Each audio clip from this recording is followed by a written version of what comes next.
Hey, 4th and 5th grade, it's me, Mr. Walters. So glad to see all of you. Well, I can't really see all of you, but you know what I mean. Today we're going to learn about value. As you know, we have been going over our sketchbook stuff. We've kind of taken a little bit of a break from that. We're going to go ahead and jump right back into that. This time, instead of putting pages in our sketchbook, it'll be more of a remote kind of PowerPoint that you guys are going to work on. Unfortunately, now that we are remote for a week or two, we're just going to work on a remote assignment. So I'm going to go over the value, and then we are going to, I'll show you how to do the assignment, and we can, if you have any questions, feel free to email me about it. But let's go ahead and get started. So we're going to talk about value today. Okay, let's move myself out of the way here. All right, so the elements of art, the building blocks of art. So, as we talked about, the elements of art are color, value, line, shape, form, texture, and space. So that's what, we already went over color. So our next one in line is value. And so value is the lightness or darkness of a color. So value refers to the lightness or darkness of a color. So as you can see on this color scale, or this color value scale, you start with a darker color, and as it goes on, it gets lighter. Or depending on how you're looking at it, if you start from here and you go left to right, it gets darker. So if I move myself out of the way, you can see lighter is on this end, darker is on this end. Doesn't matter which end you put your light and dark colors on, but as long as each square is a different shade or tint from the other, and we'll talk about what tints and shades are, although you should remember them from what they are from our color lesson. So paint chips are a great way to show a range of color values. So just think how many of you have gone into Home Depot or Lowe's or any kind of home improvement shop where you get paint and you see these along the wall. They look really cool. I do have some hanging up in my classroom. If you remember from the art room, they kind of look like flowers. So that's where I got them from. I just got a bunch of these paint chips. But these are used to help people kind of decide what color they want to paint their walls or to paint their house. So value, when you add white to a color, it makes a tint. So if I have blue and I add white to it, that is a tint, okay, because it makes it lighter. And when I add black to a color, it creates a shade. So if I have blue and I add black to it, it makes it a darker blue, and that is a shade. So just think, when you're sitting out in the sun and you want to get away from the brightness of the sun, you sit under the shade where it's darker. So that's how I remember shade and tint. When you add gray to a color, it is a tone, okay? So when I have blue and I add gray, it's a tone. Kind of looks like a little bit of a lighter color blue, but it's more a grayish color. So you can go ahead and pause this video. I want you to point out an example of a tint on this color wheel. So pause this video and kind of just hover over what part or what color is a tint. Give you guys a second to do that. Okay, so then go ahead and pause it again and point out an example of a shade on this color wheel. So we looked for tints before, now we're looking for a shade.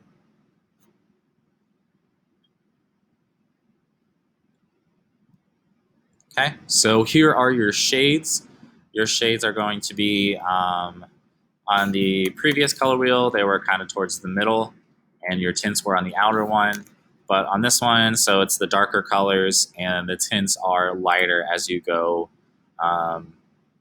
towards the middle. So this ring right here is the pure hue, which means it's just the plain color itself. Doesn't have black, doesn't have white, doesn't have gray, doesn't have anything added to it. It's just the purest form of that color. So creating value, artists commonly create value scales to help them practice when they're making full range of values.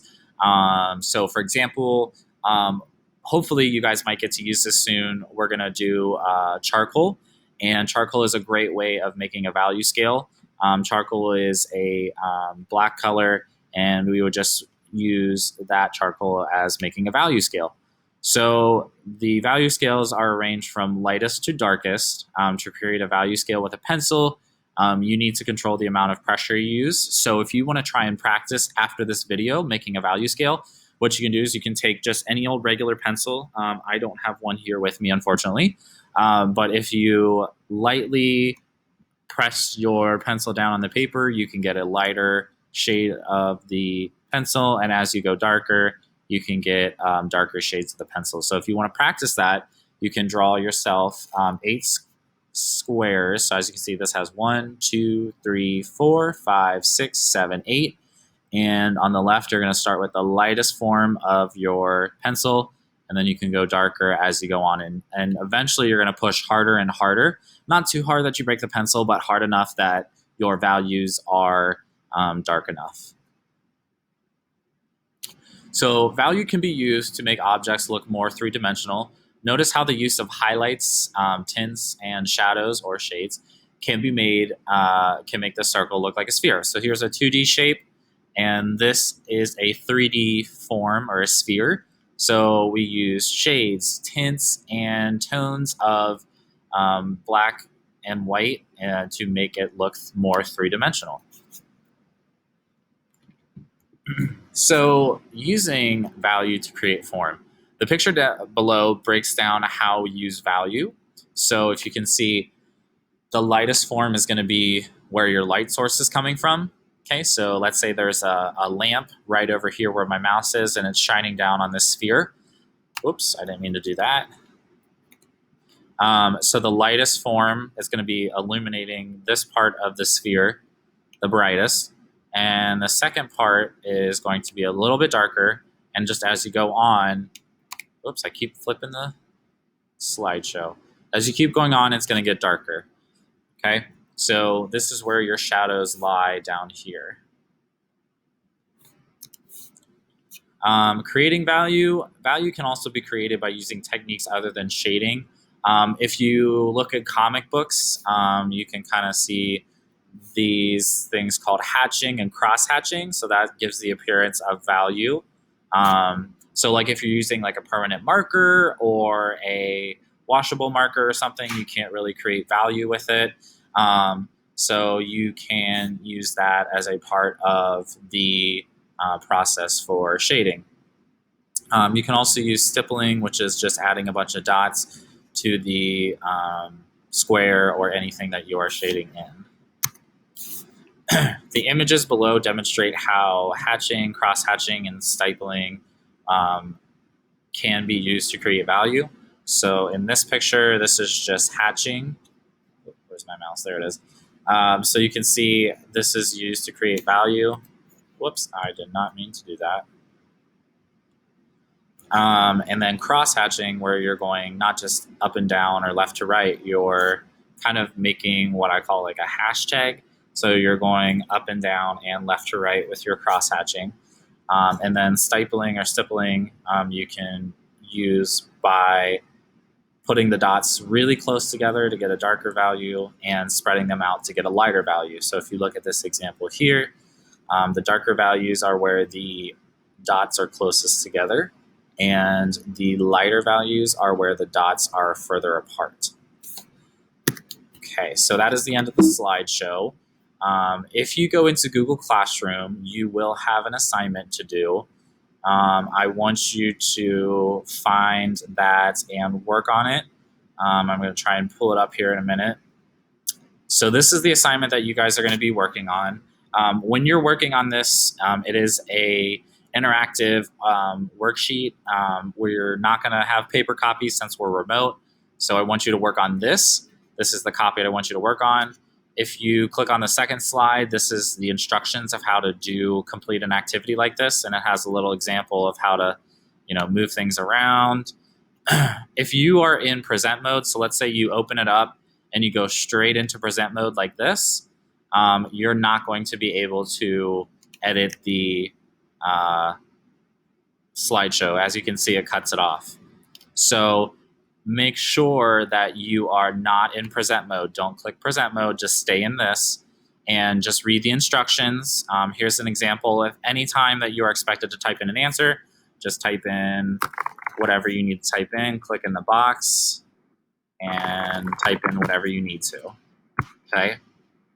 So make sure you do this. This is gonna be in the place of your worksheets or your handouts that we have been doing in the sketchbook. So there's some more directions. And then you just go through the slides and read the slides. Some of them do not have something for you to work on. So if you go back to this direction slide, it says, to help make sure you don't miss any activities, all of the slides that have an interactive component to it will have a rainbow on it. So if you look up at the top of the slide and it has a rainbow up top like this one, then that means you have to do some interactive component to it. And then when you're done, you're gonna click Turn In. Make sure you click Turn In, and then I can see what you have worked on, okay? So that is all I have for you guys. I hope you guys have an awesome remote learning session. I do miss you guys so much, and I really wish we were able to stay in the building, but it's only 2 weeks and I get to see you guys soon. All right, it was great seeing you guys. Have a good one, and I hope to see you all back in school soon. Bye.